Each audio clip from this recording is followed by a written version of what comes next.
So, as we go to the Word, can I invite everybody to just let's have a moment to give praises to God and let's welcome His Word.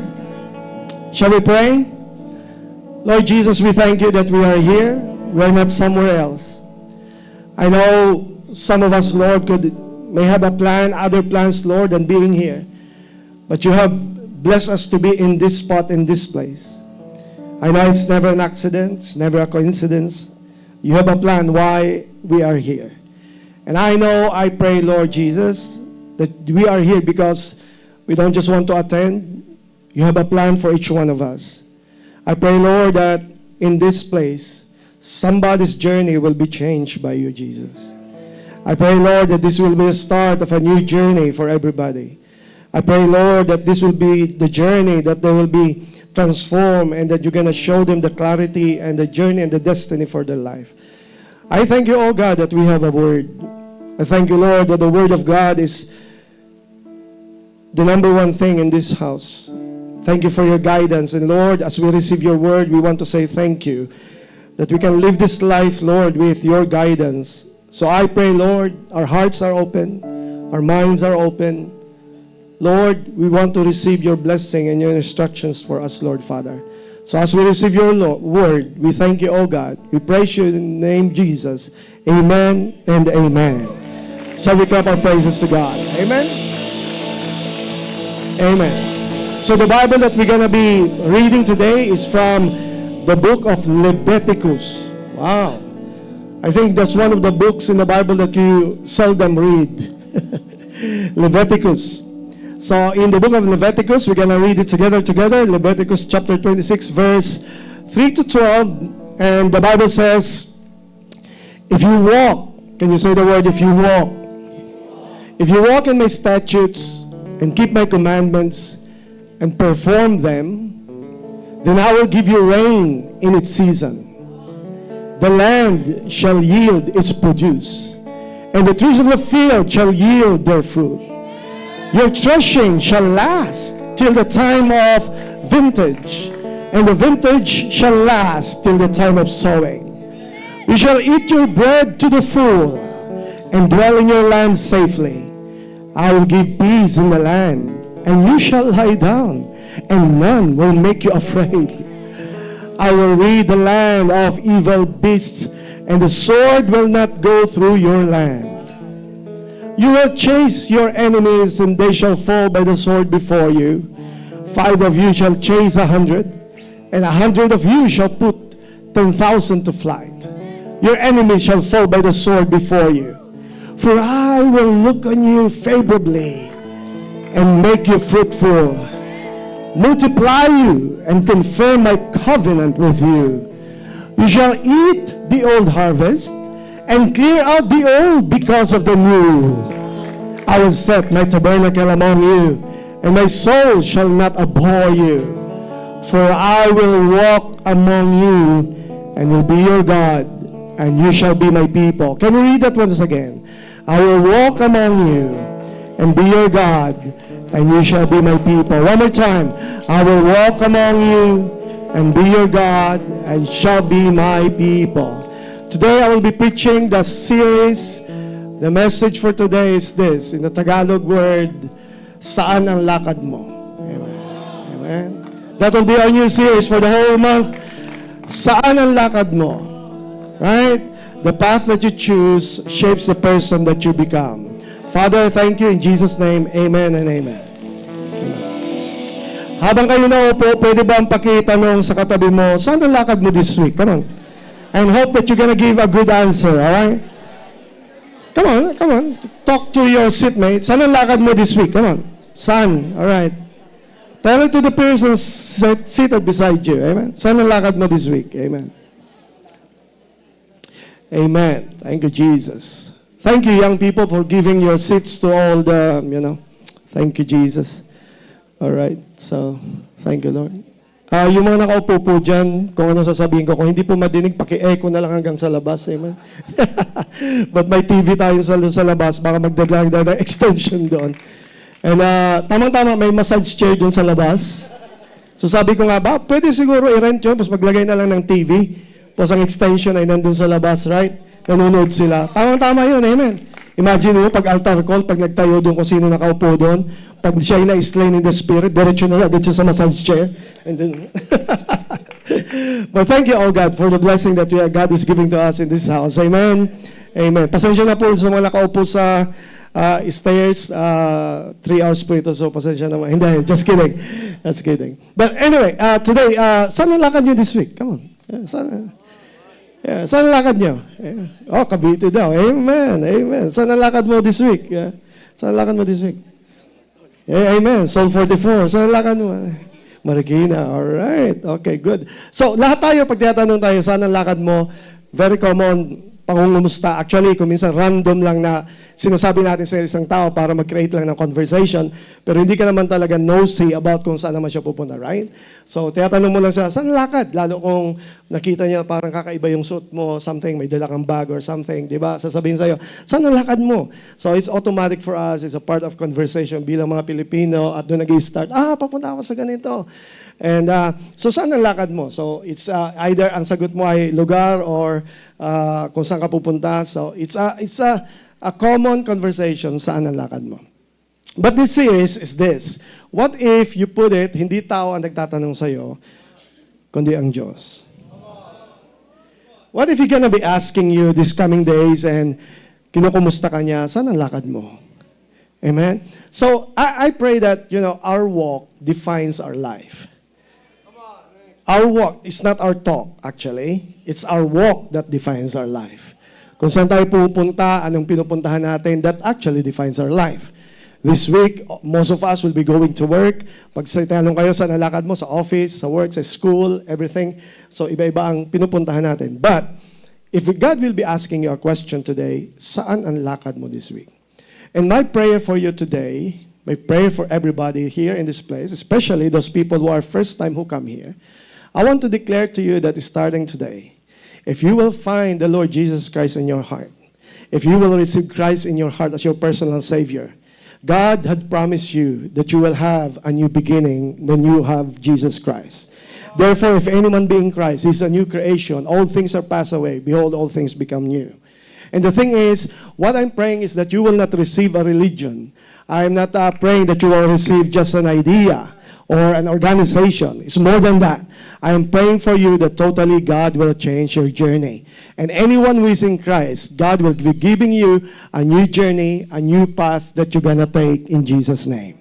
I want to declare before you that starting today, if you receive Jesus Christ in your heart, I want to tell you, I want to declare upon you, I want to assure you that you traveling and you walking alone will already stop. Starting today, hindi ka na magta-travel, hindi ka na pupunta, you will never walk alone. Because God has promised that starting when you have Jesus Christ will always be with you. He will never leave you nor forsake you. I want to declare here someone na all these times ang lakad mo ay palaging ikaw lang, palaging sarili mo lang. I want to declare before you, mag-iiba ang journey mo starting today, starting tomorrow. Hindi ka na nag-iisa, hindi ka na iniisip mo na wala kang kasama sa lahat ng mga challenges, sa lahat ng mga lakad mo, sa lahat ng mga diskarte mo, sa lahat ng mga ginagawa mo. I want to declare, you will never be alone starting today. God will be with you and Jesus will be with you.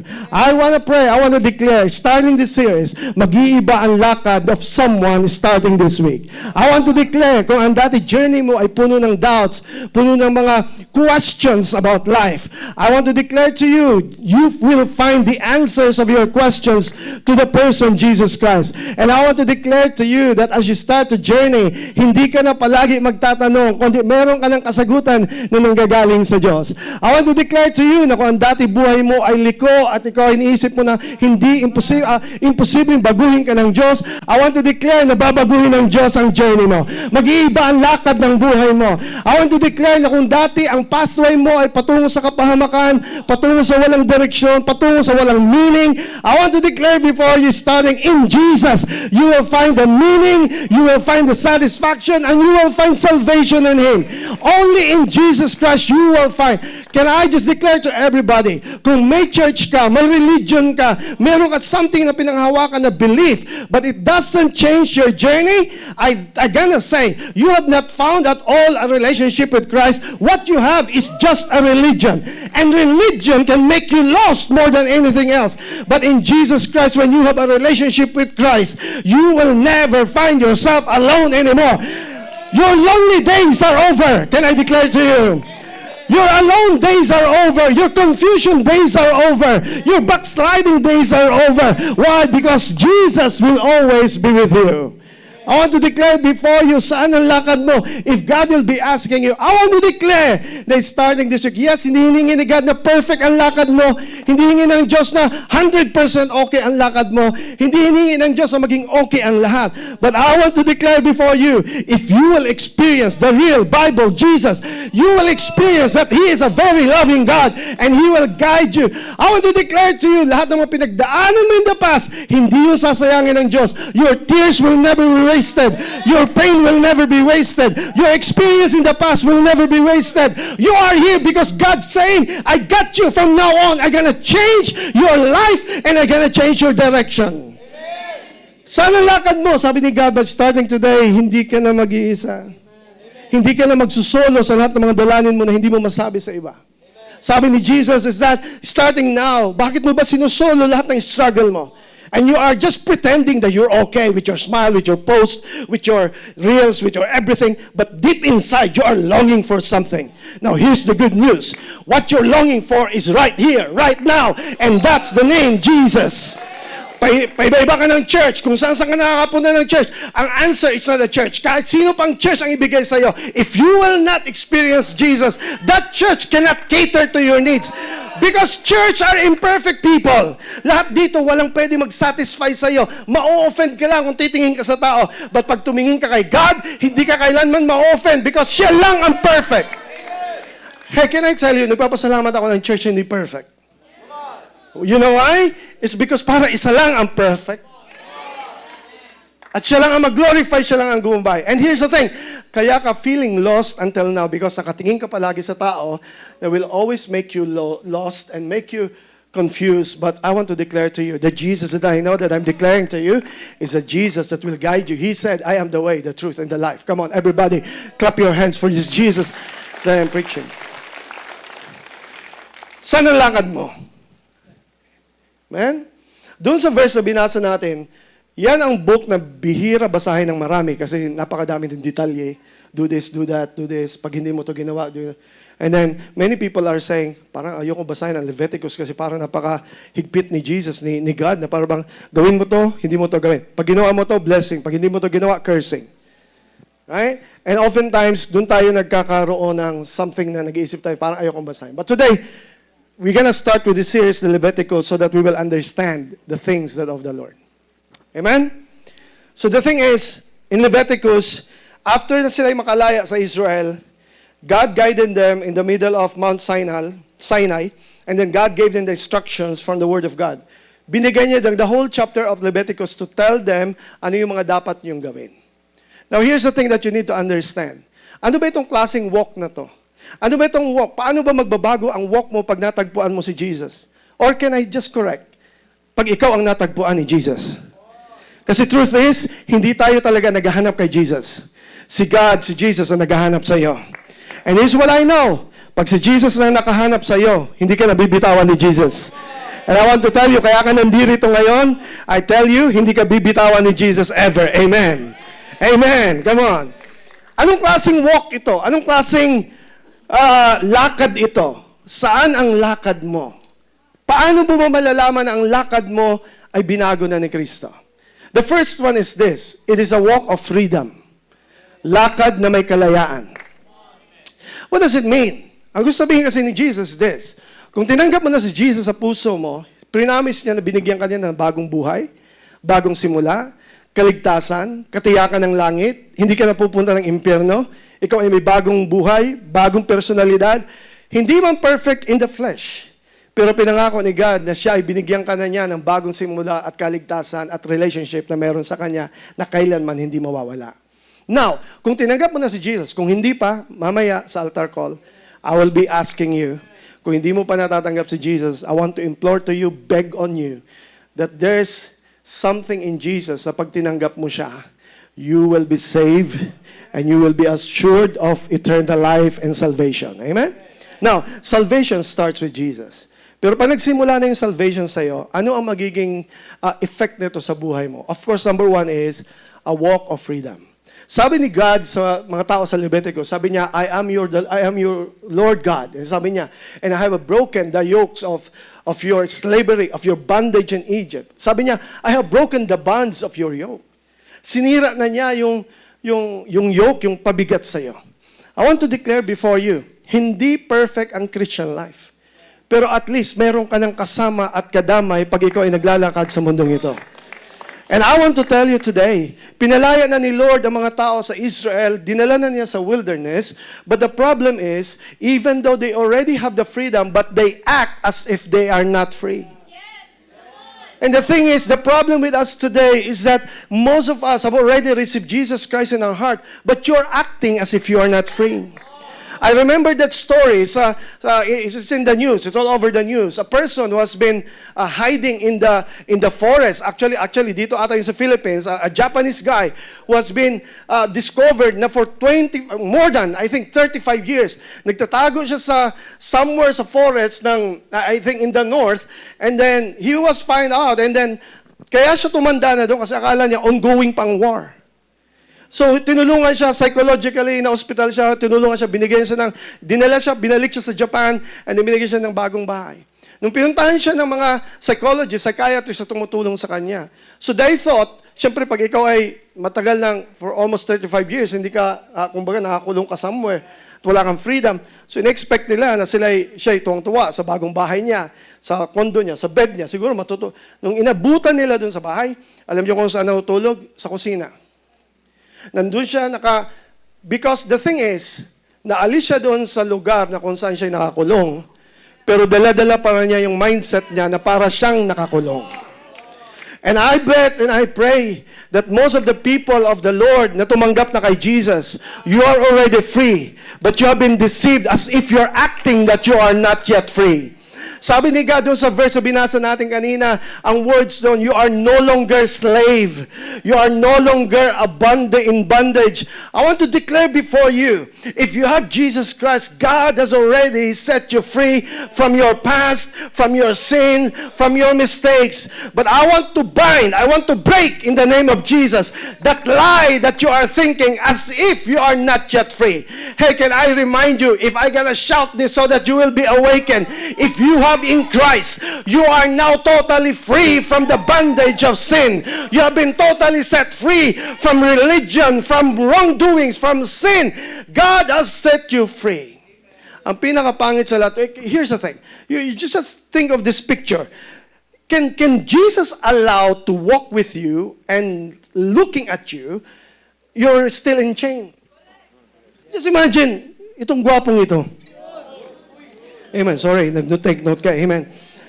Can Jesus allow you na you're already a child of God and you're acting as if you are still in chain? As if you're naka-chain din yung paa mo and you try to walk with Jesus?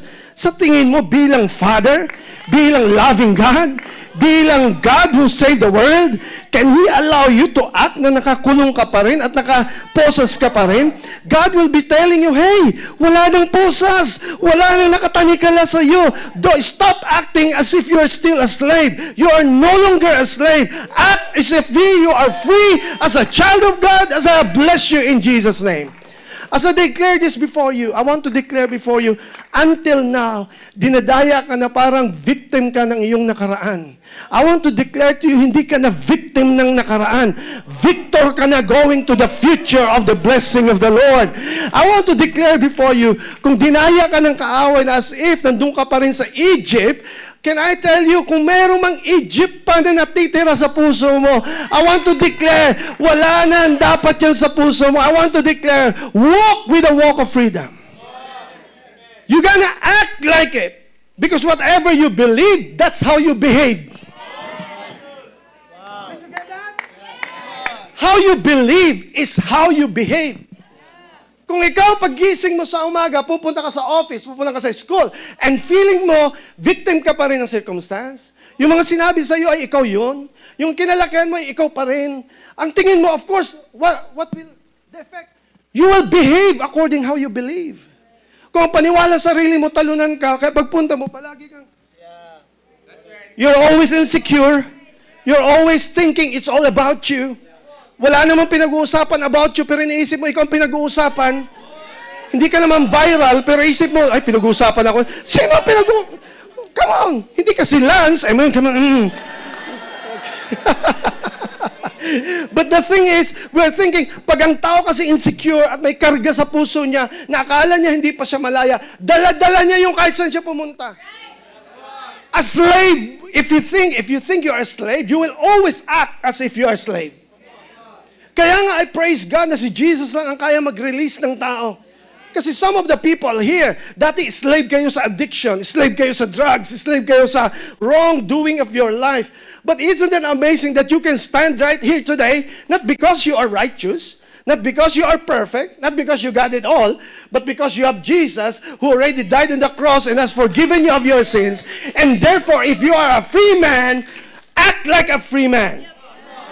But if you're thinking na hindi ka pinatawad pa lang just you're a slave, then you will act as a slave. You will always be thinking it's all about you, insecurity mo, and you always have this cycle of drama that people wants to hurt you. Nobody, can I just tell this? Everybody's hurting.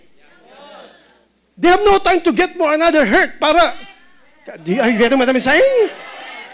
Iniisip mo lang na, grabe, sinasaktan ako ng lahat. No, walang nananakit sa'yo. It's just a pigment of your imagination because you believe you are still a slave. But what if I will tell you that your brain, your mind will just change today, that you're gonna stop thinking you are a slave. You are a free man. You are free. Pinalaya ka na ni Lord. Sabi nga ng iba, paano nangyayari na yung iba is that it's a miracle. Nang dati dito, iba, hindi ko na ituturo because ang iba dito, addicted sa drugs and everything. So, hindi naman dumaan sa rehab or whatever, pero pinalaya sila ni Lord. So, how will you explain that? It's because magyayari lang ang freedom if you act as you are free. When you believe you are free, you will behave you are free. Here's the thing. I have this theory. Kung bakit nagpapakasama ka, ang totoo nun, hindi mo naman talaga gusto magpakasama. Something happened to you. And you're thinking you're a victim. So dahil victim ka, mag-a-act ka palagi na victim. Right? Pero when you stop thinking that you're a victim, can I tell you, wala nang part ang kwento ng kaaway na mabubuo dahil sino ang gaganap na victim? Walang gaganap na victim dahil sa'yo. Ang victim ay wala dito. Ang victim ay pinatawad ni God, nilinis na siya ng kasalanan niya, and he has been set free. So therefore, starting today, can I just remind you, paggising niyo sa umaga, bago kayo pumasok sa office, bago kayo pumunta sa school, you have to remind yourself, I'm a free man, I'm a free woman. Jesus already bought the price of my salvation, and God has already set me free. When you behave like that, when you believe like that, you will behave like it. Amen? So it's a walk of freedom. Don't ever walk that as if you are a slave. Wala nang chain. Wala nang nakatanikala sa'yo. You have been set free by Jesus. Come on, can you clap our hands for amazing freedom that God has given? Walk of freedom. Sabi nga nung verse, I will walk about in freedom. Ang lakad ko ay lakad ng isang malaya. Hindi lakad ng isang nakatanikala. Pambihira. Rhyming pa yon. Amen. Amen. It's a walk in freedom. Lumalakad ka na free. Because if you will not act and believe you're free, can I just tell this? Damay lahat ng tao sa buhay mo.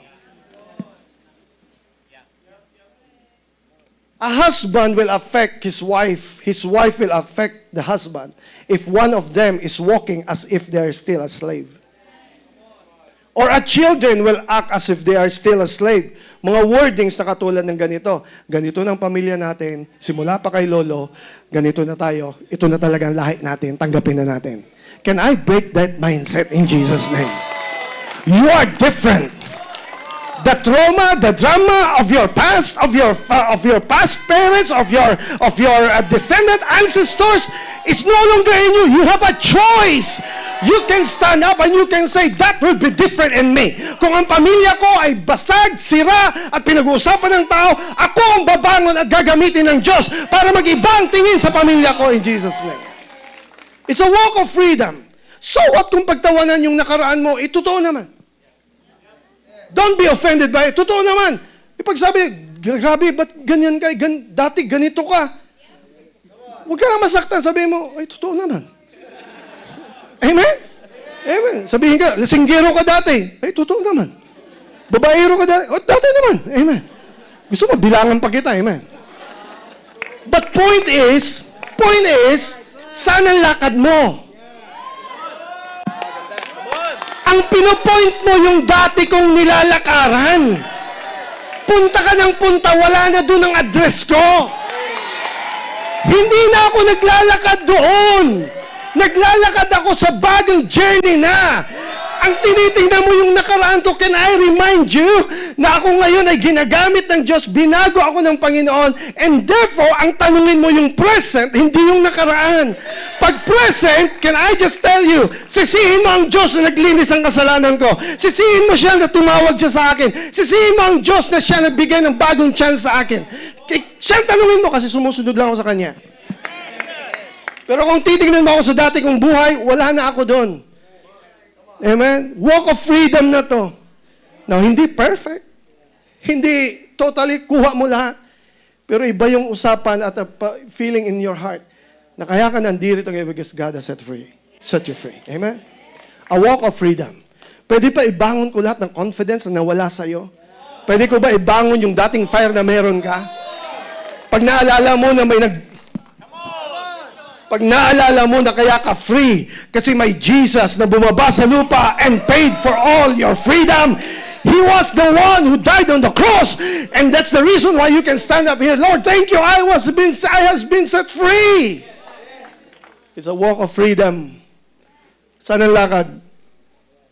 Saan lakad mo ngayon? Ano, lakad ng nakatani ka la o lakad ng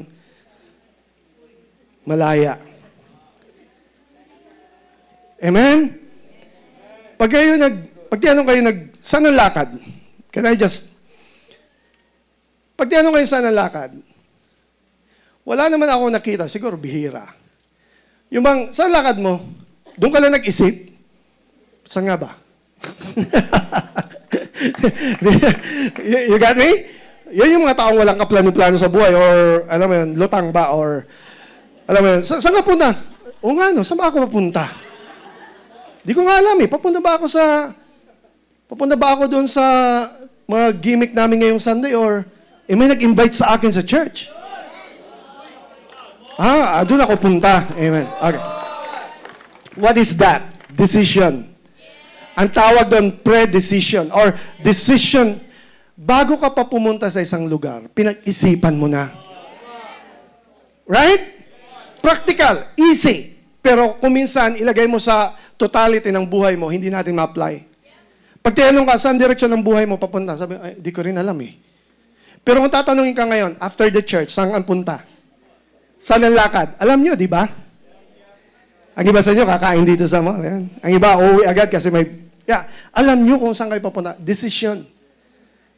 And even pag may biyahe ka, pinaghahandaan mo na yung lakad mo.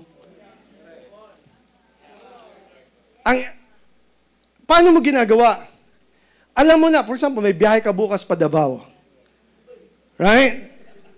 Nag-impake ka na ngayon pa lang. Right? Layuan natin konti. Biyahe mo papuntang New Zealand. Right? Anong gagawin mo? Pre-decision. May decision ka na before. Anong gagawin mo? Nakabook na yung ticket. Saan ang lakad? Syempre, New Zealand. Alright? Anong gagawin mo? Mag-iimpake ka, right? Tama? Come on, follow me. Ilalagay mo yung gamit mo. Anong tawag doon? Decision. Kasi alam mo kung saan ka pupunta. Saan ang lakad mo? Alam mo kung saan. Kung ang destination mo ay success. Kung ang destination mo ay change life. Kung ang destination mo new life. Kung ang destination mo is a new beginning before God. Kung ang destination mo is a life that has been changed by the Lord. So therefore, hindi ka pa nakakapunta, but you're already thinking about it, you already bought the ticket, and you're already saying, I'm gonna get ready because I'm going there. Are you following me? Tanong, anong damit kung ikaw ay pa-New Zealand, anong idadaling mo sa... Come on. Kasi alam mo, ang pupuntahan mo. Tama?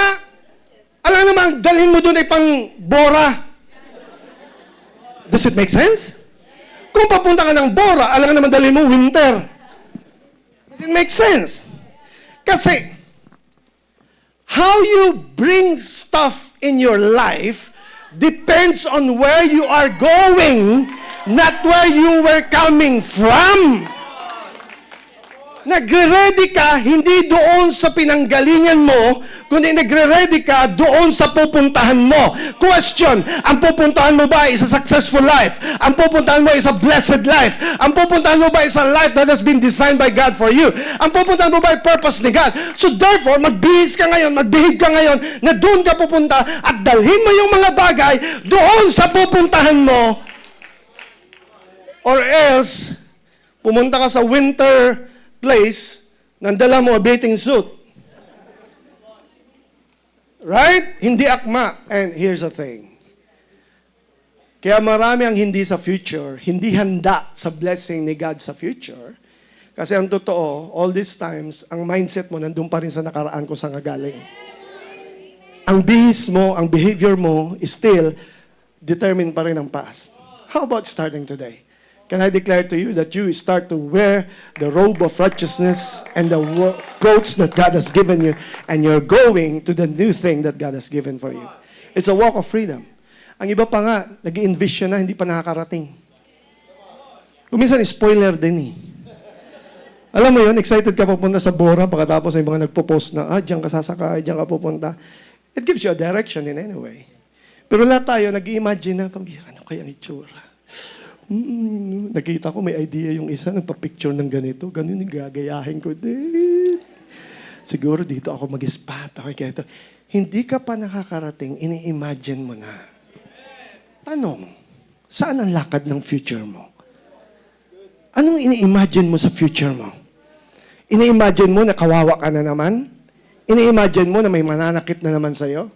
Ini-imagine mo na magiging broken ka naman? What if kung ang pupuntahan mo is a good place na pinangako ni God, na yung binasa nating verse, na i-bless kita, how about you start to imagine where you're going instead where you are coming from? Amen? That's a walk of freedom. You're walking. Second one is this. Magtataka sa book of Leviticus, malaya na sila, nagbigay pa siya ng instruction. Gawin mo to, gawin mo to, gawin mo. Detalyado. Lahat. Kung gusto mo detalyado, nasa Leviticus. Sabi, kung isipin mo, bakit si God magbibigay pa ng instructions, malaya naman siya. Yun. Doon tayo lahat nagkakamali. Kasi wrong concept natin ng freedom, na porke freedom, gawin ko na yung gusto ko. And it's ironic, ang iba, they didn't get it right. Kasi kung kailan naging Christian, doon sila naging walang pattern, walang pagsunod sa instructions, walang... Kasi they're thinking, hindi, free na ako. Di ba, free na ako ni Lord. Pero bakit si Lord nagbigay ng instructions after na sila'y pinalaya? Oh, you're gonna get this. Number 2 is walk of truth. Hindi mo pwede ihiwalay ang freedom sa truth. Pag nabubuhay ka na walang truth at nabubuhay ka sa kasinungalingan, kailanman hindi ka magiging free. Ang free lang na tao is yung kaya tanggapin ang truth kahit masakit. Pero ang result noon is, isa-set ka ng Diyos ang free. Ang pinakamahirap na the greatest lie that you will encounter in your life is not the lies that has been said against you, but the lie that you keep telling yourself. If you cannot admit that that's a lie, kahit pa nasa promised land ka na, kahit pa may church ka na, kahit pa Christian ka na, kung hindi ka mabubuhay sa truth, dadayain ka ng kaaway as if you are not free. Pero ito ang kagandahan. Ang freedom na nanggagaling kay Jesus ay hindi pwede baliin, hindi pwede sirain. Free ka talaga. Pero here's the thing. Iba yung alam mo yung free, iba yung feeling na free.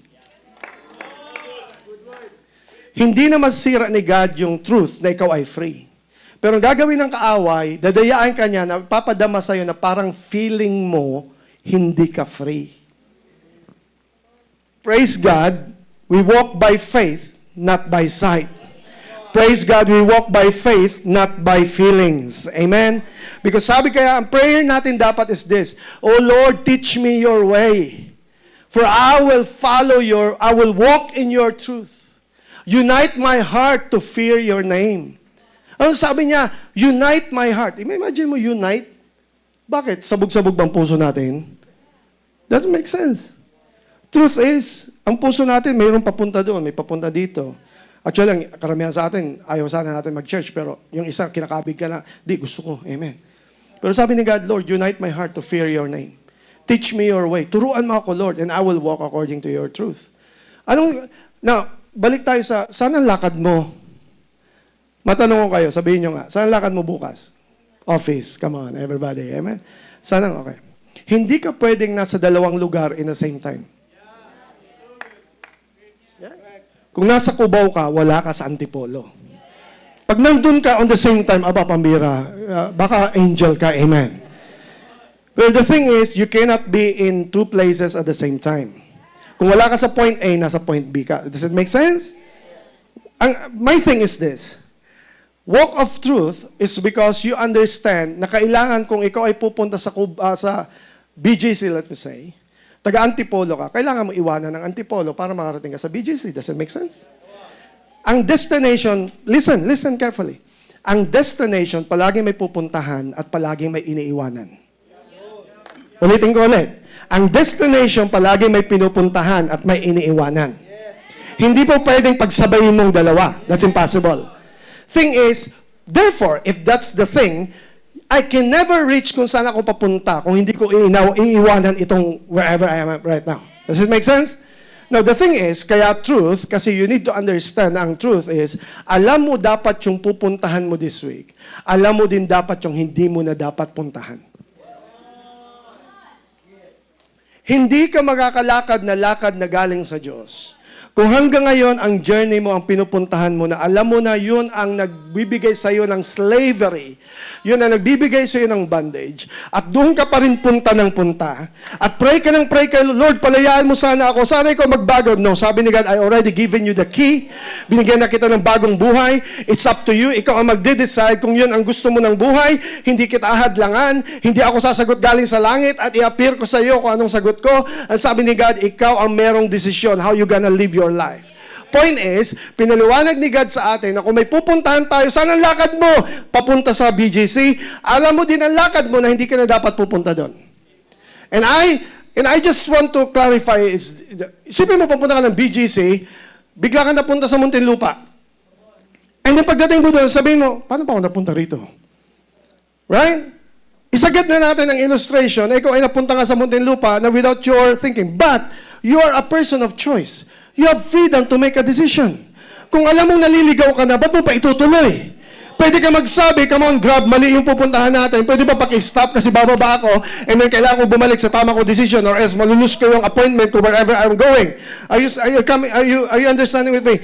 Can I tell you, you are not a victim of your circumstance na kung anong binabigay sa iyo ng mundo ay ayon ka nila ng ayon at papunta ka sa misery at papunta ka sa buhay na mali, papunta ka sa buhay na destruction. Can I just encourage you, you are a man of faith, you're a person of faith, you have freedom of choice. You can choose that you can say, it's time for me to go U-turn. It's time for me to go back. And I will tell you, sa lahat ng gustong manumbalik sa Diyos, palaging i-welcome ka ng Diyos kahit ang layo pa ng narating mo, kahit pa ikaw ay nalumayo sa Kanya. Pag ikaw you come to your senses to go back to Him, Jesus will be saying to you that, welcome my son, welcome back home. It's a walk of truth. Amen? And the thing is, sabi ni God, nilinaw ni God, sa Bible, may nakalagay din sa Bible, ano yung mga hindi natin dapat puntahan. Psalms 1 verse 1, sabi sa verse, blessed is a man who walks not in the counsel of ungodly. Teka mga sandali. Preno lang, kasi baka ma-out of context tayo. Kasi ang dami nyo pating pinapanood sa reels ng mga, alam mo, yung mga wrong teachers or whatever. Sabi sa Bible, blessed is a man who walks not in the counsel of ungodly. Hindi sinabi na huwag ka makisalamuha sa mga ungodly. Hindi ko sinasabi na maging judgmental kayo na kayo nagdedetermine godly kayo, ungodly kayo. Hindi. Hindi rin sinasabi na hindi ka makikisalubilo sa mga hindi kaparehas mo. Sabi ni Jesus, you are the salt of the earth. Dapat ikaw ang nakikita sa company mo, sa barkada mo, sa mga friends mo, nakikita nila yung changes sa buhay mo. Hindi yun ang meaning ng verse. Linawin natin. Sabi ng verse, blessed is the man who walks not in the what? Hindi sinabi, blessed is the man who walks not with ungodly. Hindi sinabi gano'n. Ang sinabi, blessed is the man who walks not in the counsel. Ano gusto sabihin ng counsel? Come on. Pag sinabi kina-counselan ka, ano gusto sabihin nun? Advice. Ang gusto sabihin ni God, alam mo yung papuntahan mo, pero hindi ka napupunta sa lugar o sa place na ang pinapakinggan mo ay counsel ng mundo. Yung mga, can I tell you, ang advice at counsel ng mundo, sometimes it sounds good. Sometimes it's appropriate. Sometimes it's inspiring. But it doesn't mean it's good, that it's God.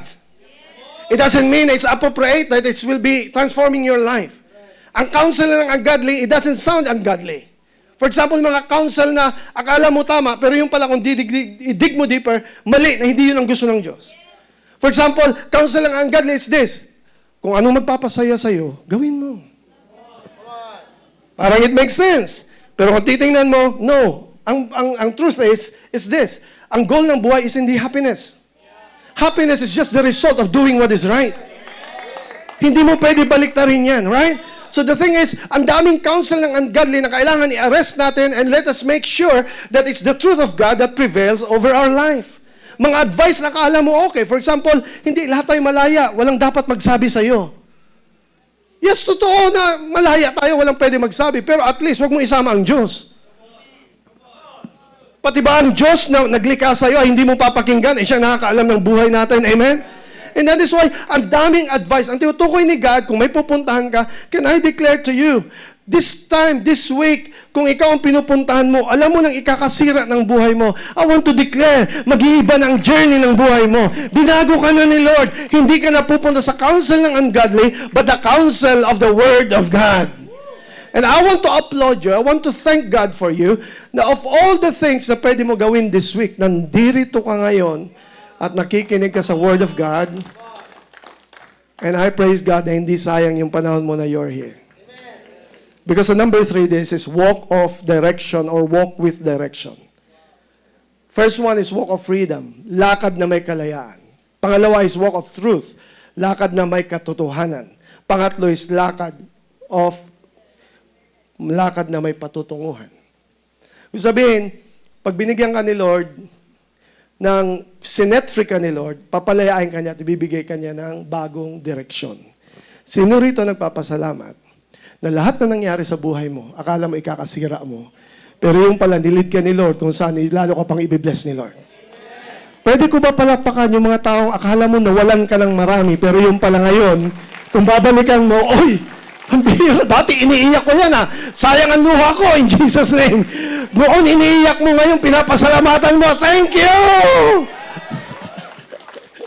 Bakit? Si God knows. Hindi lahat na nangyari sa iyo ikakasira mo. What if all those things that happened to you will lead you in the right path, in the right way? At can I tell you today, lahat na nangyari sa buhay mo will never be wasted by God because God has given you a new direction. At sino rito nagpapasalamat na meron na kayong bagong direction ng buhay mo? Sino rito mga father and mother nagpapasalamat kayo, may direction na kayo sa pamilya niyo, mga anak, in Jesus' name? A direction in Jesus' name. The Bible says, trust in the Lord with all your heart and lean not on your own understanding. In all your ways. Kaya pag naliligaw, anong ginagamit? Ways. In all your ways. Pero ang tindi natin, may gamit na ways, nagmamagaling pa. Nakalagay na dyan, pambihira. Hindi.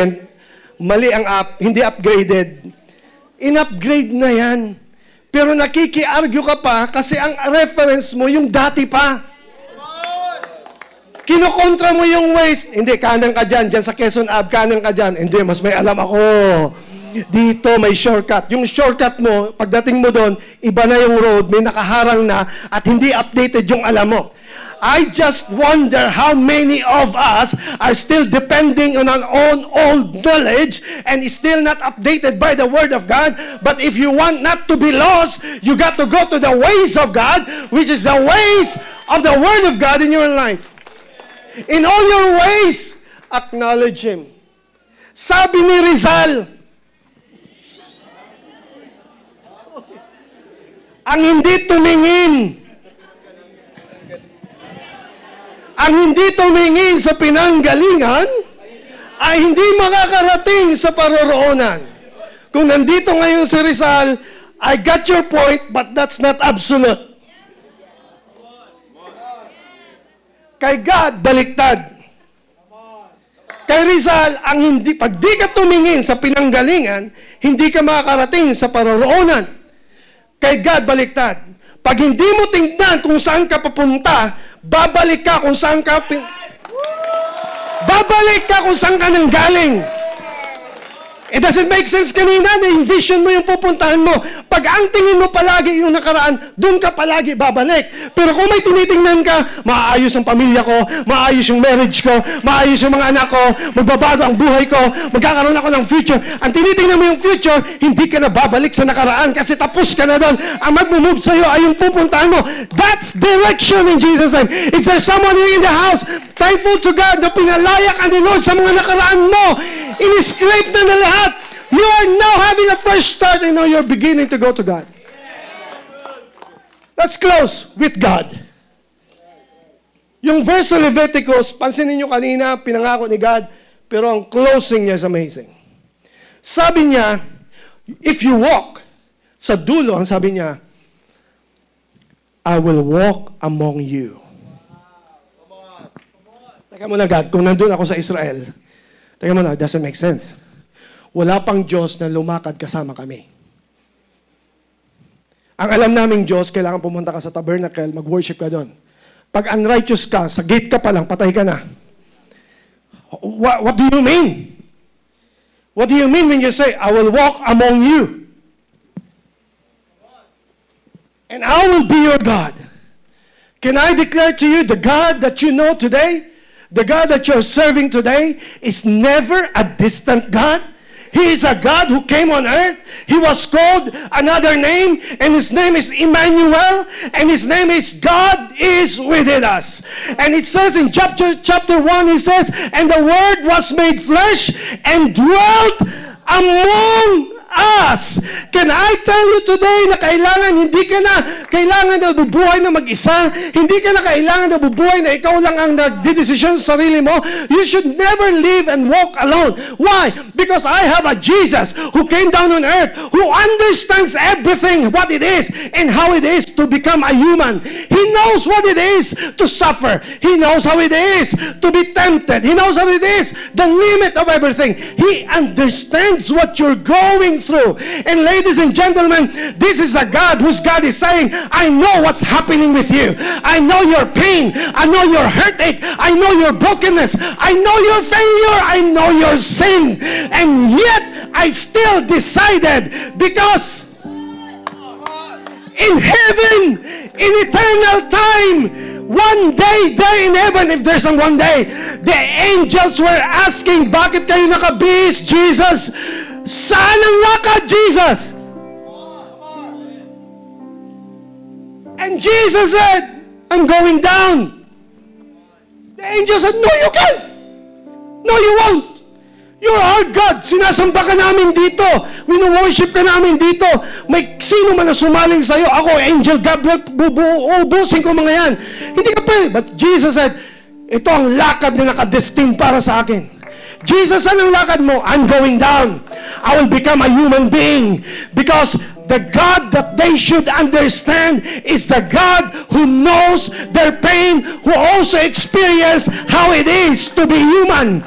Na pag dumating ang panahon, wala kang sisisihin sa Diyos na sasabihin mo, Diyos, hindi mo ako naintindihan, hindi mo to naranasan. Sasagot si Jesus, naranasan ko lahat at higit pa sa mga naranasan mo. Hindi ka pinako sa krus, hindi ka nireject ng mga minamahal mo, hindi ka tinalakuran ng Father God, hindi ka pinabayaan ng mga angels. I was alone in the cross and I died for you because I love you. So therefore, God is saying, ito ang lakad ko. I will die for you because I love you.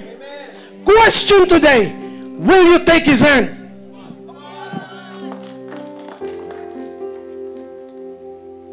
Will you take His hand?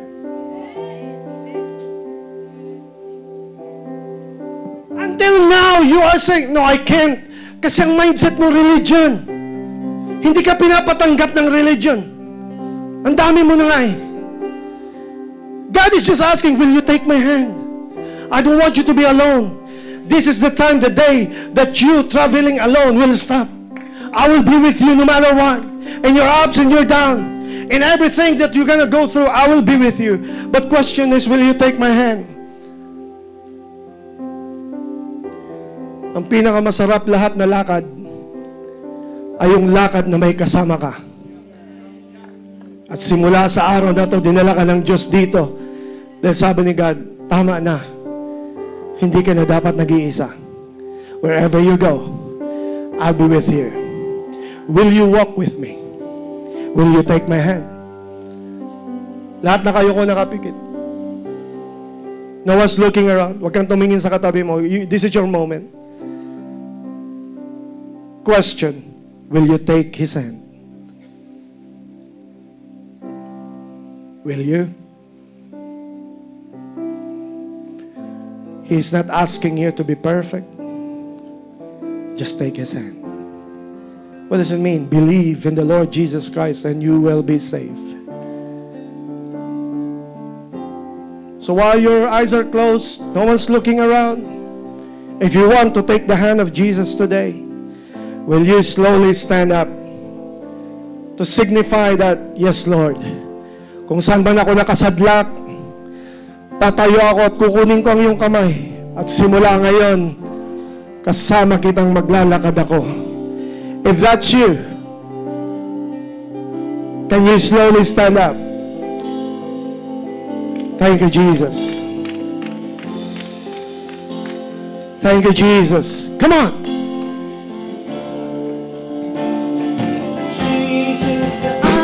In God, my Savior, the one who will never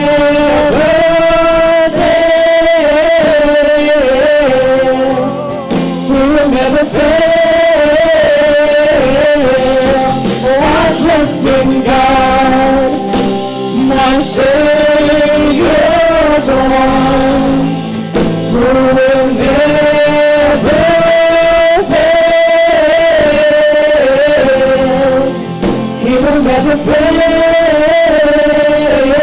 Just take His hand.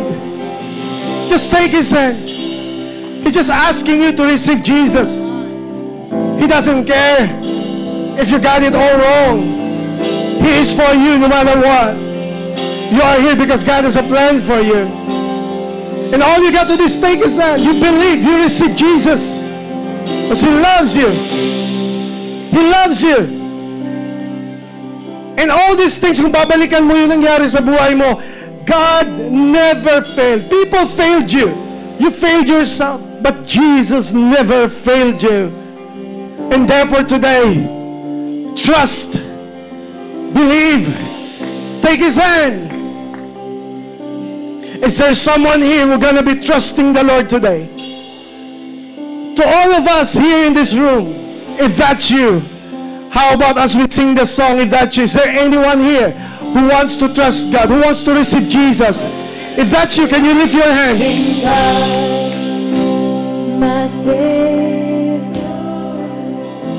If that's you, especially to all our VIPs and visitors, today is a decision day. Will you take His hand? He's waiting. His hand is pierced by the cross, by the nail of the cross.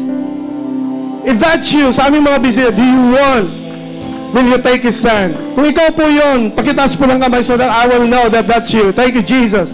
So many hands here. Here's what we're gonna do. Starting today, you're gonna walk with Him. You're receiving Him. If that's you, as we're gonna sing the song, how about you get out of your seat and come here in the altar, come here at the front, and you're saying, today is my day. I gotta take His hand no matter what. Because He never fails. If that's you, come on, get out of your seat. Come here. Trust in God, my Savior, the one who will never fail. Come on, don't be shy. He'll never fail. I trust in God, my Savior, the one who will never fail. He will never fail. He will never fail. I trust in God, my Savior, the one who will never fail. He will never fail. Is there someone here thanking God that He never failed you?